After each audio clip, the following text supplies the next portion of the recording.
Hey guys, I'm going to go ahead and get started here. Thanks for joining us today. My name is Megan Garden and I'm the marketing director here at storEDGE. My background is in UI UX design, which is just a fancy way of saying web designer. So I'm excited to be able to talk to you today about responsive web design and whether or not it's right for your customers.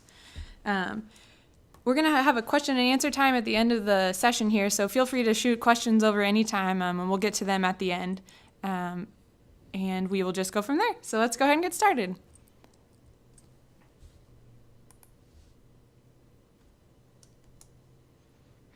All right, so today we're going to look at what is responsive web design, why it's important to talk about responsive web design. We'll touch on the responsive design methods, and lastly, we'll figure out if it's right for your customers.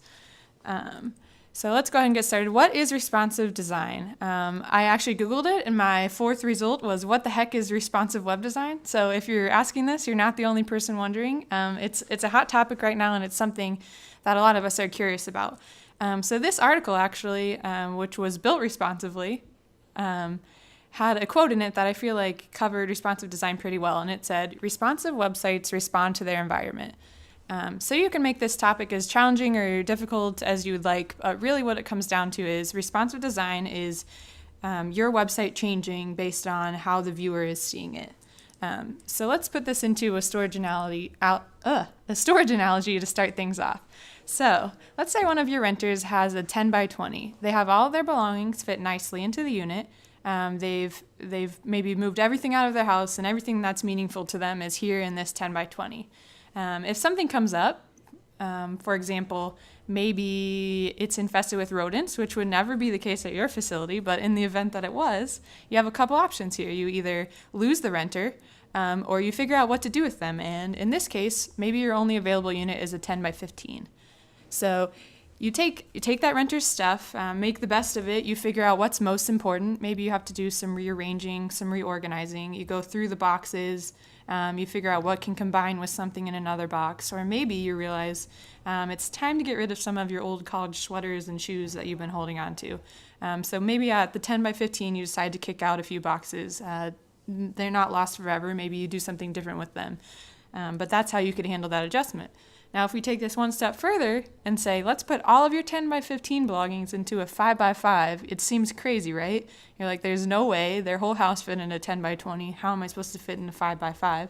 Well, it's possible, and that's where responsive design comes in. When we're talking about a storage unit, we can say maybe you go back through that same process. You look at what you had, you figure out what you really need, maybe what you don't need as much, and the cool thing about it is when you get down to that 5 by 5, you're really down to the things that mean the most to you, the things that are most important. So as we parallel that to responsive design, the 10 by 20 is a lot like a desktop. Desktop web design is like the ultimate experience. It's the best possible scenario. You have the maximum screen space. You can show them as much information as you like. You have looked at everything that you know is important to the user, and you've put that information here in modules or whatever format it is. You know that they have lots of space. You know that you have lots of freedom to do whatever you want with their content, basically. So then they throw us for a loop when they rent in that 10 by 15, and all of a sudden they're on a tablet. That information looks a little different. In some cases, maybe you don't have to adapt it as much, but you do have to adapt it in some ways. Maybe you get rid of a couple things, reorganize a couple things. And then the ultimate loop comes with the phone, which is similar to your 5 by 5. So that information is really down to the key things that are really important, thinking about the user and thinking about how they need to experience your product. So between these three, it's kind of a little ebb and flow in figuring out what matters the most. All this rambling is a short way of saying what I started out with here, that responsive websites respond to their environment. And what does this look like on an actual website? So you have your desktop version on the left. This is a nice website with this particular facility has figured out all the information they want on there. They have their phone number real big, pictures. They've gone through and figured out what it is that will convince the renter that this facility is the one for them. What they haven't done is they haven't considered their design on a mobile device. So as you see here, it's not responsive on a mobile device, it's simply shrunk down. And we've all worked with devices like this. It's kind of a pain in the butt. You have to pinch and zoom in to figure out what anything is. You find yourself scrolling all around to see what you're looking at, and really it's just a poor experience. We can go into a little more detail, but on the counter of that, this is an example of a site that is responsive. So this is our storagefront.com, and we have created the desktop version, which gives us the ability to search, to look at some facilities nearby. We've figured out what kind of look and feel we want to it, and then we've tailored that for a mobile device. We've determined that our most important box, or our most important piece, is the search feature. So that's what we've highlighted in the mobile version, and we've still brought some of the elements of the other one into this mobile version. So that's a good way to tell whether or not a site is responsive. As you flip between those two, you can see that the experience is completely different. So why does it matter? Who cares about responsive design? There's only a portion of my users that are mobile users. Is it really important?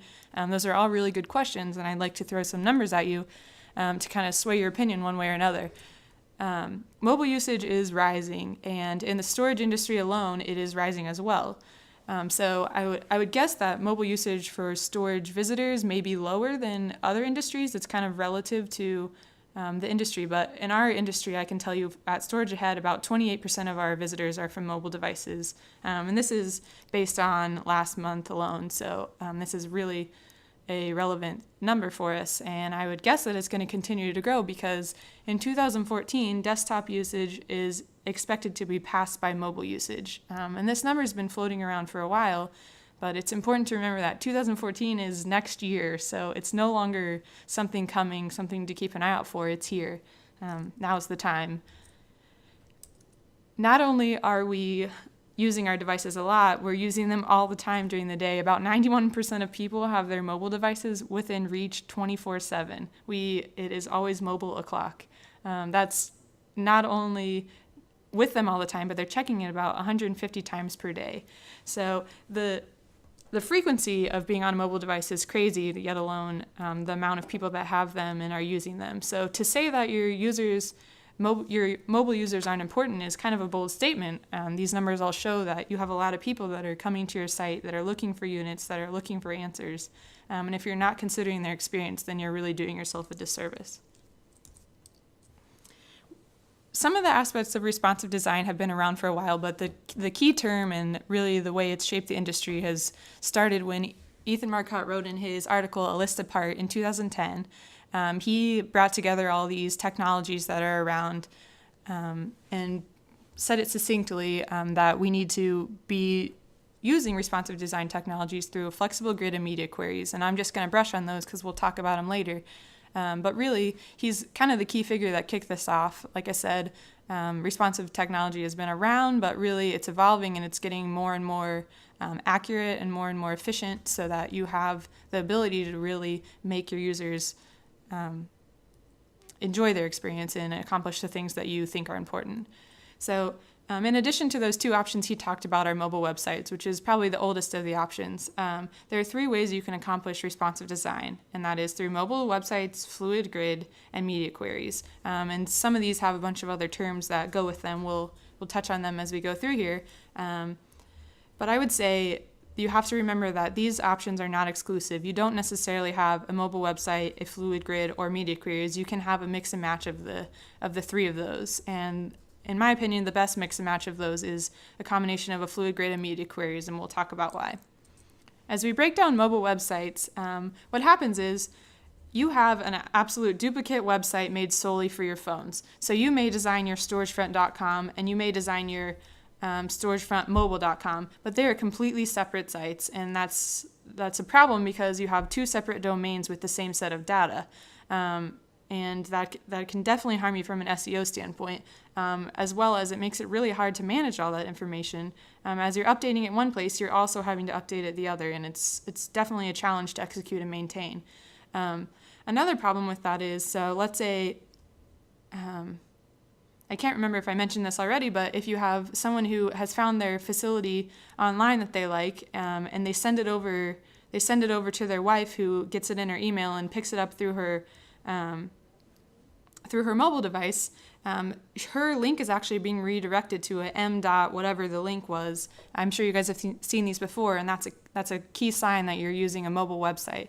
And the problem is that content may not be the same. So it's possible that you'll be 3 or 4 pages deep into your desktop version, and then when you hit it from a mobile device, it may drop you back at the home page, which is really critical because that leads to a pretty poor user experience. It's frustrating. People don't have time to deal with it. If they're hitting it from a mobile device, they're likely multitasking, and they're likely going to move on to the next thing, and there's a really good chance that you'll lose that person's business. So that's kind of just an overview of what mobile websites are, but on a more positive note, there are a couple other options. So fluid design, these are all interchangeable. Fluid design, adaptive design, a flexible grid.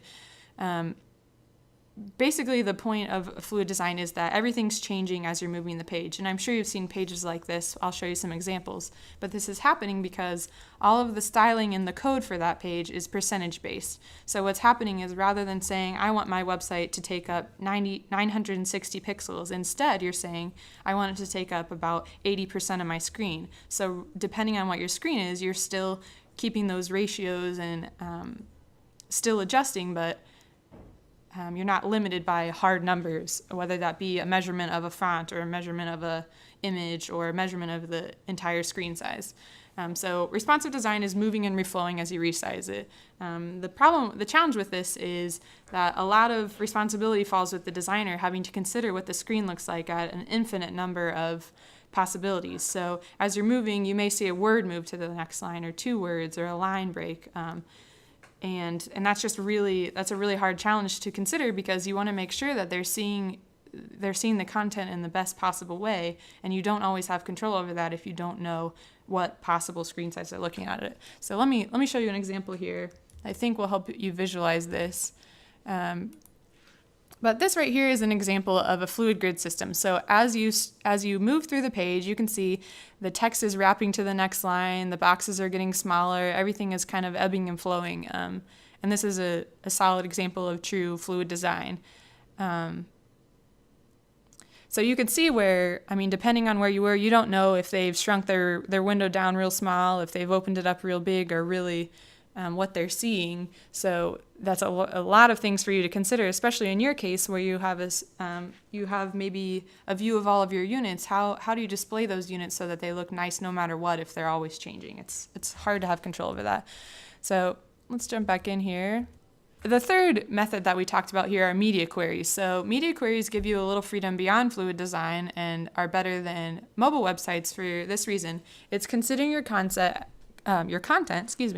at specific widths. So you can do this in a couple of ways. You can do it by detecting the device or detecting the screen width.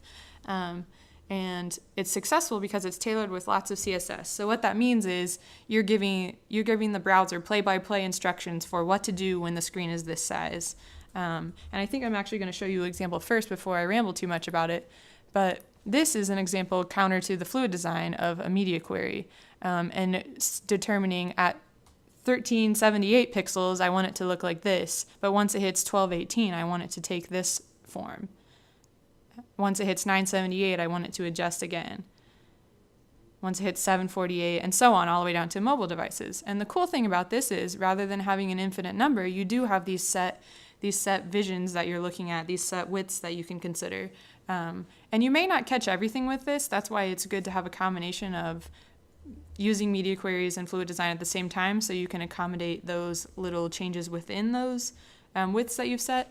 But again, that goes back to the scissors and tape analogy. It just kind of depends on the situation. But some of the benefits of media queries, let me pull it back up for you here,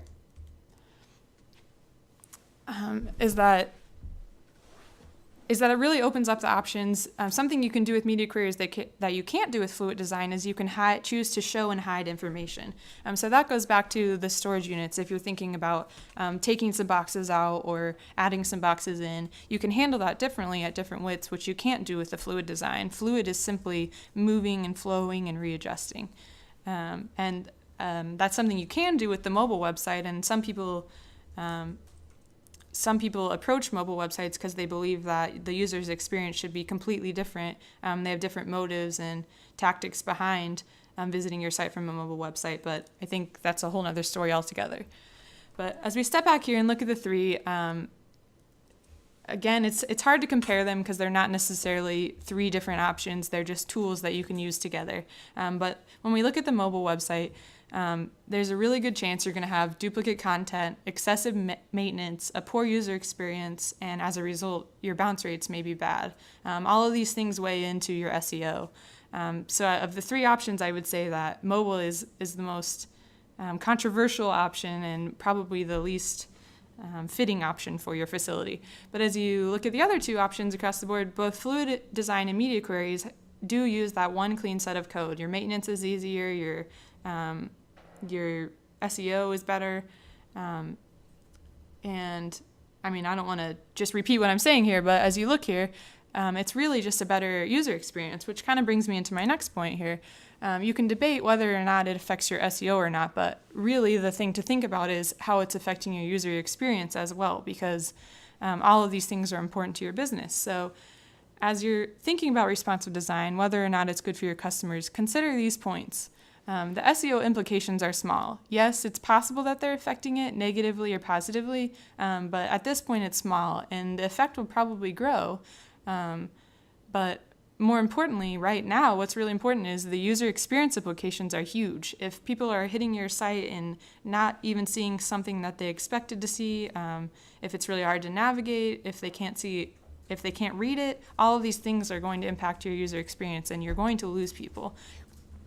At the end of the day, it's about converting visitors to rentals. SEO and user experience both weigh into that, but really you need to do whatever's best for getting rentals and growing your business. So I would challenge you to find the best possible scenario for each of these devices, whether it be a combination of the three. I would discourage a combination of the three, and I would encourage a combination of fluid design and media queries. I think between those two, really the options are endless, and your business can really be successful. So is responsive design right for your customers? As I ramble through this, I hope you can catch on that my opinion is absolutely. Mobile isn't coming, it's here. You saw the numbers. 2014, it may be even higher. 2015, 16, 17, and so on will all be higher as well. It's your business and your customers, so it's up to you to look at your situation and figure out what kind of content you're dealing with, what kind of situation you're dealing with, and which responsive method is best for a solid user experience. And you're going to find that solid user experience if you're giving your customers quality, digestible content, which I think ultimately will lead to conversions and will lead to a really high success rate, both in your business and your marketing strategies. But at this point, I hopefully didn't confuse anyone, but I'll jump into question and answer. If anyone has anything, go ahead and throw that out. All right, it says, am I correct in thinking that storage-ahead mobile sites are already using the media query method? That is correct. As you hit your website from your device, you'll see that it is responding to the mobile device. It doesn't look the same on your desktop as it does in your browser. And let me kind of run back to these. This is just storage front, so I don't have the other example ready, but you can see here that we're doing the same thing with your WebWorks and WebReady products. So you have your facility pages, but when you're hitting it from your mobile device, we're cleaning that up and we're refining it and figuring out what things are best for the user based on that screen width. So yes, you are definitely correct in that. How do I know if my website has responsive design? That's a really good question. Kind of going back to what I just said there, some of that you can see just based on looks, but there are also some technologies you can use to help you out. If you are hitting your website from a mobile device and you're getting mobile dot such and such, you're definitely on some sort of responsive design. If you're hitting it from your mobile device and it looks differently from what you're seeing on your desktop, you're definitely have a mobile responsive design. And something I would send you to if you're curious what it looks like on devices outside of your own. You may not have a smartphone, but there's a website called iPhoneTester.com, and you can get on there and test out what your website looks like, basically. And let me go on to the next one here. All right, it says, my web design company wants to charge for responsive design. Should I do it? This is a good question. I would say that most good web companies do this by default, because it is a best practice, and as we just talked about, that's just what time it is in the industry. It's time to consider it and time to be doing it. But in the event that they're not doing it by default and they are giving you additional charges for that, I would challenge you to ask a lot of questions to figure out what it is that they're doing for your responsive design. Like we just talked about, there's all kinds of things they could be doing that they could be qualifying as responsive design. But whether or not it's improving your business or worth your money, it's really relative to the situation. But I would ask them I would find out the numbers of how many of your visitors are mobile, and I would weigh that into your decision. If only 1 in 100 of your visitors are mobile, then I would question whether or not that's worth your money to invest in coming up with the responsive design. If you were only going to help one customer, maybe you can improve your site in another way and gain a customer versus gaining that one customer. So that's something to think about. And if you have hundreds of people that are visiting your site from a mobile device every day, power to you. You must have an awesome site. And I would say, yeah, it's probably worth your money, as long as you have a clear understanding of what's going on, to go ahead and consider those charges for responsive design. Let's see. I think we have time for 1 or 2 more here. Here's one. It says, how can I learn more about responsive design? Which is a great attitude to have. I think that's definitely the approach you should have with responsive design, because while I cover a lot of this information, it's going to continue to keep changing and updating, and you're going to want to stay on top of things. So there's lots of good articles and resources out there. I would suggest Googling it. You could read Ethan's book on what is responsive web design. It's short and sweet and to the point, and it's written in a really, really easy to understand manner. And on top of that, we try and keep you up to date through our social media and blogging as well. So keep an eye out on our Storage Ahead blog. I know we'll have a responsive article coming out soon. And in addition to that, feel free to email us anytime. The email's on the screen here, webinars@storageahead.com, and we'd be happy to answer any of your questions.